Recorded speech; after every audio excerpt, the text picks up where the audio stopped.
यदि अपन like charge लेते हैं, लाइक चार्ज में पहले मैं ले रही हूँ पॉजिटिव चार्ज। तो ये पॉजिटिव चार्ज क्या होंगे बेटा, ये दो सोर्स चार्ज लिए हैं जो नियर बाई रखे हुए हैं, और इससे रेडियल डायरेक्शन में जो इलेक्ट्रिक फील्ड था वो इस तरह से डाइवर्ट होगा, तो दोनों एक दूसरे को क्या करेंगे, ये रिपेल करेंगे। तो ये डायरेक्शन आउटवर्ड ही, लेकिन यहाँ पे देखिए ये रिपल्सन की वजह से डाइवर्ट हो गए हैं। तो ये डायरेक्शन आप इस तरह से बनाओगे यदि दो पॉजिटिव चार्ज रखे हुए हैं। यहाँ पे आपको जो रीजन मिलेगा वो न्यूट्रल रीजन होगा, यहाँ पे किसी तरह का कोई इलेक्ट्रिक फील्ड नहीं होगा, ठीक है। तो ये अपने पास में हुआ पॉजिटिव चार्ज की वजह से। और यदि मैं दो नेगेटिव चार्ज लेती हूँ तो देखिए ये भी एक दूसरे को क्या करेंगे, रिपेल करेंगे, लेकिन इलेक्ट्रिक फील्ड की जो लाइन होंगी वो क्या होंगी, इनवर्ड होंगी यदि आपके पास में नेगेटिव चार्ज है तो ये आप एरो बनाने में थोड़ा सा केयरफुल रहें।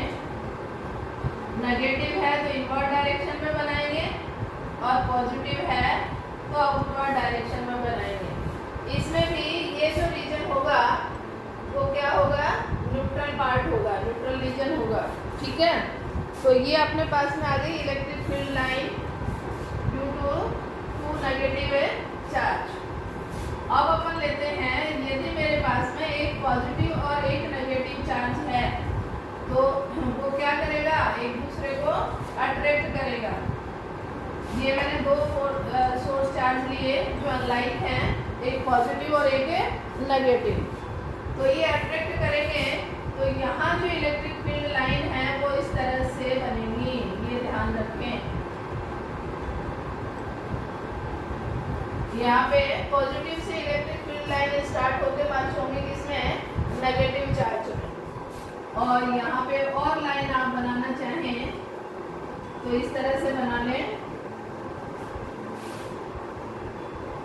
यहाँ भी ये इनसाइड आप एरो लें, ठीक है। तो ये है ड्यू टू अनलाइक चार्ज। यहाँ पे देखिए ये इलेक्ट्रिक फील्ड लाइन जो है यहाँ से स्टार्ट होकर इसमें पंच हो रही है, ये क्लोज लूप नहीं है बेटा, ये सेपरेट दूसरी लाइन है, ये दूसरी लाइन है और ये दूसरी लाइन है, ठीक है। तो ये ओपन लूप है ना कि क्लोज लूप है। तो ये अपन ने इलेक्ट्रिक फील्ड लाइन का पाथ ट्रेस किया। अब अपन बात करें properties of electric field line. तो जैसा डायग्राम में आपको दिखा है उसके अकॉर्डिंग आप बताएं कि कौन कौन सी प्रॉपर्टीज यहाँ पे लागू होंगी। तो फर्स्ट अपन लेते हैं कि इलेक्ट्रिक फील्ड लाइन में के ओपन लूप। तो फर्स्ट प्रॉपर्टी में क्या होगा, ये ओपन लूप्स के फॉर्म में रहेंगे, ठीक है। दूसरा मैग्नेटिक फील्ड लाइन और इलेक्ट्रिक फील्ड लाइन में डिफरेंस है। दूसरा ये है never close to each other, never close to each other, यानी वहाँ पे रिपल्सन और अट्रैक्शन हो रहा था लेकिन क्रॉस नहीं करेंगे एक दूसरे को। अब क्यों नहीं क्रॉस करेंगे, इसका एक रीजन पूछा जाता है कई बार, आरबीएससी में तो डायरेक्टली पूछा जाता है, तो इस पे ध्यान दें। ये अपन क्या ले रहे हैं कि जैसे मान लो दो इलेक्ट्रिक फील्ड लाइन इस तरह से क्रॉस कर रही है, अपन ये मान रहे हैं, तो इन दोनों का ये पॉइंट क्या है, कॉमन पॉइंट है। तो यहाँ पे देखिए फोर्स की डायरेक्शन है, यहाँ यदि आप टेंजेंट लेते हैं तो ये डायरेक्शन आएगी, और यहाँ टेंजेंट लेते हैं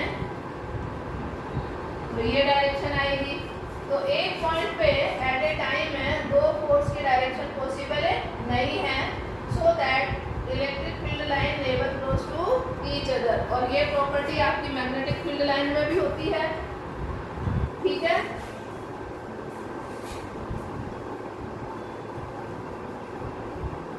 दूसरा देखिए पॉजिटिव और नेगेटिव चार्ज अपन ने लिया था, तो पॉजिटिव चार्ज यदि आप लेते हैं तो इलेक्ट्रिक फील्ड लाइन की जो डेंसिटी है वो इस चार्ज के पास में ज़्यादा होगी, यानी इलेक्ट्रिक फील्ड की जो स्ट्रेंथ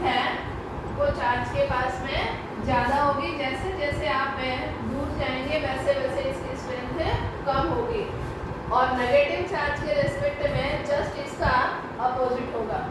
उसमें जैसे जैसे आप इनफाइनाइट पे जाएंगे तब स्ट्रेंथ क्या होगी, इंक्रीज होगी। ठीक है, तो ये अपने पास में आ गया इलेक्ट्रिक फील्ड है लाइन का, ओपन लूप में होगी, क्रॉस नहीं करेंगी। और पॉजिटिव चार्ज यदि अनलाइक चार्ज है तो पॉजिटिव से स्टार्ट होके मर्ज होंगे नेगेटिव में। ठीक है, तो इज इट क्लियर?